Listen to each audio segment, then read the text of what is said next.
I don't need newer wheels. I've got loads of wheels. Speaking of which, this climate control on the app has got so much better. It would take ages and ages to connect, and now much more reliable. So well done, Tesla. Jasper is doing a nativity play this afternoon, so there's a bit of extra time pressure on my day. Obviously me and Soph as well, she's taking the afternoon off work. We're going to go watch. That's been quite cool. I think he's actually got a line. Fingers crossed he behaves himself. I'm sure he will. Right, I better get cracking. At least the sun is out. It's a nice bright day, which just always makes me in a much more cheery, energetic mood, which is good because I have less time, so I need to be more energetic. It is time to go see the Nativity. I was hoping to go for a run, but unfortunately time for that has passed. But I am going to find the time to talk about the future of EVs and the future of cars in general, as I think that vision exists in the mind of one Elon Musk. If you look at the design of basically all Tesla cars, that sort of central screen and the totally minimal approach to things like knobs and buttons does lead you to think that, you know, perhaps the classic ergonomic driving design is not exactly where they were heading with that. Slightly distracted because I've just noticed Sophie's turned up. It's kind of annoying because I only got here a few minutes ago, which means she could have just as easily actually come with me in this car. She's come from work, obviously. Right, we don't have long to go in, and it's not really the design of Teslas particularly that I want to talk about. It's what that design says about what's in Elon Musk's head. Hello? Hi! You coming? Yes. Hello.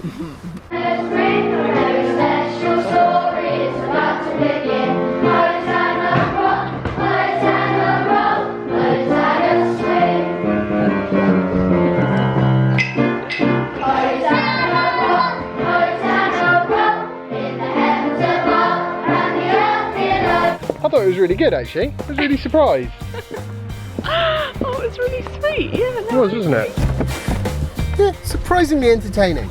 Right, now onto the serious business of cars, and what I think is basically going to wind up being, for most people, a non-ownership model of personal transport. Just hang on a second, hear me out, because everyone likes to own a car. I like to own a car. The vast majority of people like to own a car. The question is, do I want to spend £800, £400, even £200 actually just on the vehicle when I don't need it all that often? Basically, sort of picture this, a kind of Uber where you press the button and the car turns up within no more than 5 minutes, but it's driverless. You just get in, it takes you to where you want to go, you pay for the time you've got and maybe some mileage. And where does this magic driverless car come from? Well, let's say that rather than driving a 10-year-old car that, you know, it's got some reliability issues and it's very polluting and it's not particularly fun to use or do anything with, rather than that, what you do is you go out and buy a Tesla, a quite expensive car versus your 10-year-old second-hand one. But you don't have a sort of full ownership concept of it. What you do is you send it out to work whenever you're not using it. Which, for example, I've got home now. I know for an absolute fact I'm not going to need my car for the next few hours, and if I did, in this future world, I could always press a button and, you know, it would come back to me after the next, you know, job that it's done, or alternatively a whole new car could turn up and whisk me off to where I wanted to go. So the idea is, although it's not perfect as a concept, the upside is the car wouldn't cost a fortune and you'd have a much better car for your money. In fact, it might not even cost you anything depending on where you live and, you know, what the demand is in your area. So yeah, it's a different future, and I think it's one of those future possibilities,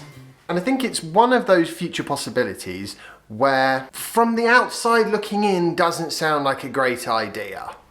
You know, it's like, well, you know, I like to own my own car. And I'm sure plenty of people will still own their own car and not share it out, the ones who can afford to do that. The advantage of this system is, I can think of an analogy, right? Think of mobile phones.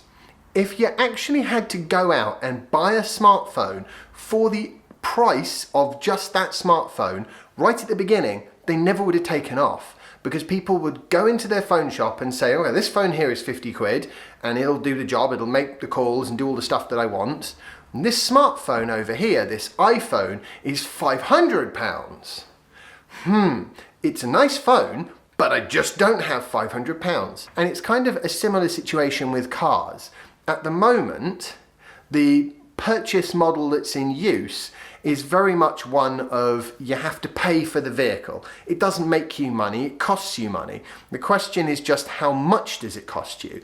And if you have that as your way of thinking of car ownership, then it is quite difficult for EVs or any new alternative fuel technology to really get a foothold, because it tends to be more expensive until it's widely adopted. On the other hand, if you have a situation where the car can go and earn money for itself at least some of the time, then, you know, for example, right, there are plenty of occasions, I have worked in plenty of places in the past where owning a car during the day at that location is really inconvenient because there's nowhere to park the thing. You know, if I could get out of the car and tell it to go off and earn me money, and then it comes and picks me up when the workday's finished and takes me home, that would be brilliant.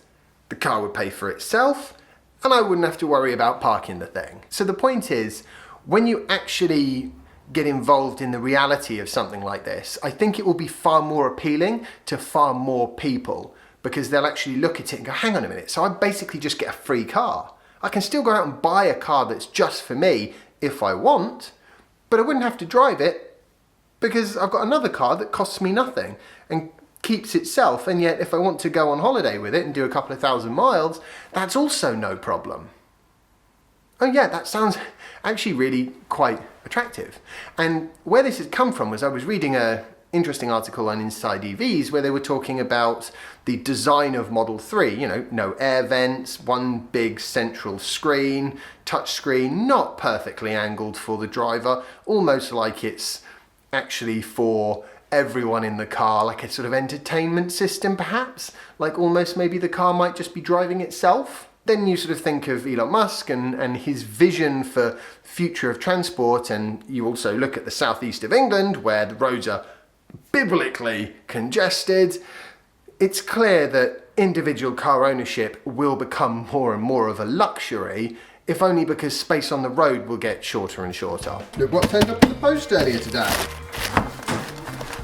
It's a Christmas present from Slick Revolution.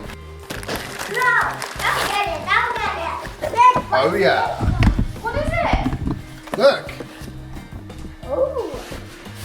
Oh, your rough stuff wheels. Cool. Ooh. Oh, wow. Production ones. Oh, wow. That looks fun.